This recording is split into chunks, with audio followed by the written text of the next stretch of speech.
Si tu as l'impression que tu dois tout gérer dans ton équipe et que tu ne peux faire confiance à personne, cette vidéo, elle va te faire un choc. Parce que je vais te montrer comment déléguer efficacement sans perdre le contrôle. Et oui, en tant que manager, tu veux tout gérer, mais tu n'y arrives plus. Entre les reportings, les suivis d'équipe, les diverses validations et les réunions à n'en plus finir, il vous reste souvent pas beaucoup de temps pour faire votre métier de base, qui est le management. Et une des solutions qui s'offre à vous pourrait être la délégation pour que vos équipes elles puissent monter en compétences et que cela vous libère du temps. Malheureusement, la plupart des managers, ils échouent à déléguer correctement parce qu'ils ne connaissent pas de méthode de délégation fiable. Beaucoup, ils finissent par reprendre ce qu'ils avaient délégué parce que la qualité du travail, elle ne correspond pas à son attente. C'est ce qu'on appelle le reverse delegating, la délégation inverse. Alors, on en arrive à faire du micromanagement, constamment derrière le dos du collaborateur, et plutôt que de le faire grandir, on le démotive et, en fait, on ne gagne pas de temps.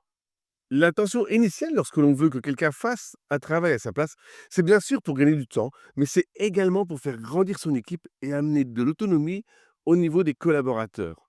Plus vous aurez des succès de délégation, plus vos collaborateurs ils se sentiront motivés parce qu'ils se sentiront reconnus avec de la réussite et en plus, vous pourrez vous permettre de déléguer encore plus.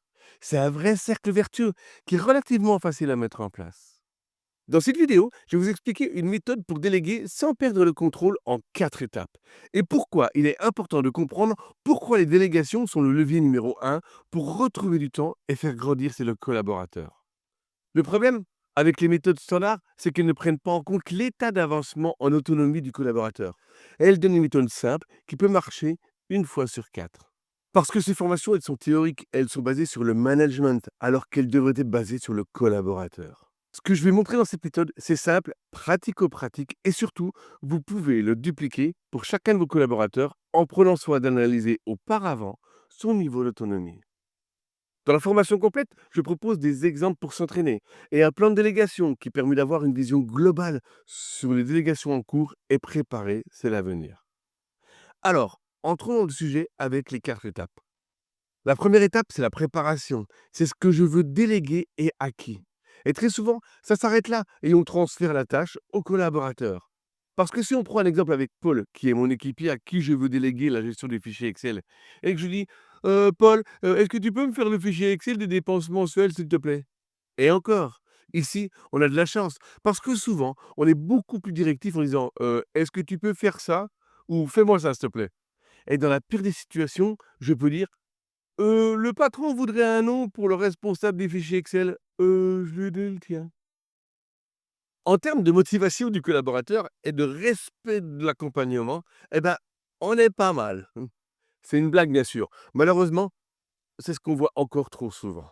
Pour revenir à la première étape, c'est un travail que le manager il va faire seul, en préparant le sujet de délégation et en définissant un objectif SMART EF qui va avec. Le sujet de délégation, c'est facile, c'est ce qu'il y a à faire. Et en posant un objectif SMART EF, cela permet d'augmenter fortement les chances de réussite de la délégation. Oui, vous connaissez, j'espère, les objectifs SMART. On a le S pour spécifique, le M pour mesurable, le A pour atteignable, le R pour réaliste et le T pour temporel. Personnellement, j'aime bien le E de écologique et le F de fun. Quand je parle d'écologie, je me place en tant que collaborateur et que je regarde si c'est compatible avec mes compétences. Et pour le F, eh bien, j'aime bien essayer de mettre un challenge qui apporte de la motivation aux collaborateurs. Vous savez, l'histoire des énergies disponibles de production, c'est une vidéo que j'ai faite. Je vous laisse regarder ma playlist. Avec le Smart EF, on se rend compte que le collaborateur, il est au centre de la réflexion. Parce que pour le A de atteignable et le R de réaliste, eh bien, ce sont des composantes liées aux compétences et aux capacités du collaborateur. Imaginez deux de mes collaborateurs, Sophie et Paul. Sophie, elle a 15 ans d'ancienneté et Paul, il vient d'arriver dans l'entreprise. Le A de atteignable et le R de réaliste, ils seront complètement différents pour chacun. Et si on met les mêmes objectifs, Sophie, elle sera capable d'y arriver, mais Paul, lui, on le mettra en échec. Et c'est justement cela qui fait que si vous appliquez cette méthode, vous avez de grandes chances de réussir parce que vous êtes collaborateur centrique. Vous êtes centré sur votre collaborateur et c'est en partant de lui que vous créez le contrat de collaboration. Lorsque la première étape est terminée, il est important, voire primordial, d'en informer le collaborateur. Et on en arrive à la deuxième phase, la phase de présentation. Cela peut se faire lors d'un rendez-vous, en tête-à-tête, très court, où vous proposerez la délégation. Et à ce moment-là, il doit y réfléchir. Et il doit également avoir la possibilité de refuser s'il ne s'en sent pas capable. Votre objectif à vous, ça va être de lui expliquer simplement pourquoi vous lui proposez ce travail et pourquoi il peut réussir. Quelque part, on lui transfère l'information que vous avez confiance en lui et en ses capacités. Et ça, déjà, c'est énorme. Alors, pourquoi cette phase est-elle importante?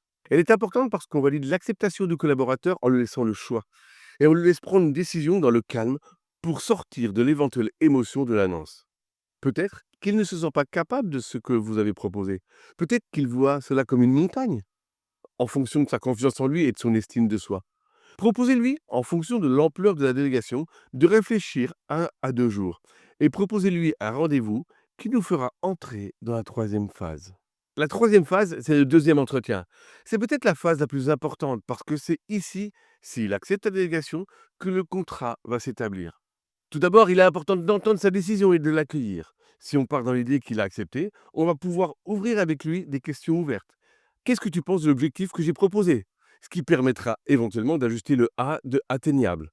Dans cette délégation, qu'est-ce qui te donne envie de le faire? C'est important parce que ça va conditionner le temps qu'il acceptera de mettre et cela vous permettra de connaître sa motivation dans cette action. Et puis, on pourrait lui proposer la question également, qu'est-ce qui te fait peur dans cette délégation? Ce qui permettra d'écouter, éventuellement modifier ou de le rassurer parce que vous avez confiance en lui. Lors de cet entretien, il est important d'échanger sur l'objectif et sur le timing. Quels sont les résultats concrets que vous attendez? Comment il envisage de le faire? Quels sont les enjeux pour vous de cette réussite? Est-ce que c'est réaliste pour lui?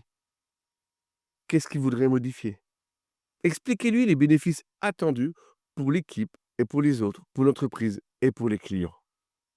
Et alors là, j'entends qu'ils disent: «Oui, s'il faut faire tout ça pour déléguer une action, quelque part, ça prend plus de temps que l'action». C'est vrai, et c'est à vous de juger quelle délégation doit passer dans cette méthode à 4 étapes et quelle délégation peut se faire en mode directif. La seule chose est qu'il est peut-être intéressant de soi-disant perdre du temps maintenant, plutôt que de tout reprendre au dernier moment en délégation inversée, où c'est vous qui ferez tout. Mais là, je vous laisse libre de votre choix. Lorsque l'on a échangé sur l'objectif et sur le timing, on va essayer de se mettre dans le même mode de référence que lui. À quoi s'attend-il en termes d'accompagnement de ma part? Il est évident qu'entre Sophie et Paul, l'accompagnement, il sera complètement différent. On peut aussi demander de quoi a-t-il besoin pour réussir et est-ce qu'il a d'autres sujets qu'il aimerait aborder concernant ses délégations. L'objectif étant de balayer tous les sujets pour qu'il se sente autonome et motivé. On peut aussi lui expliquer pourquoi on est sûr qu'il va réussir, des exemples concrets. Quelque part, on prépare une boucle de croyances positives. La boucle de croyances positives, c'est un concept que je veux développer rapidement dans une vidéo qui permet de mettre la personne dans la bonne direction. Promis, je la fais rapidement. Lors de cet entretien, on va également pouvoir s'accorder sur les points de contrôle et d'alerte.